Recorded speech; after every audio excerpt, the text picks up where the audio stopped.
Ten Commandments of Computer Ethics. Number 1.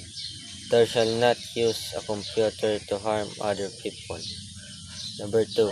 Thou shalt not interface without other people, computer, words.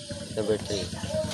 Thou shalt not snoop around other people, computers, files. Number 4.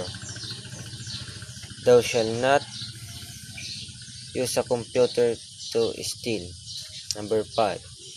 Thou shalt not use a computer to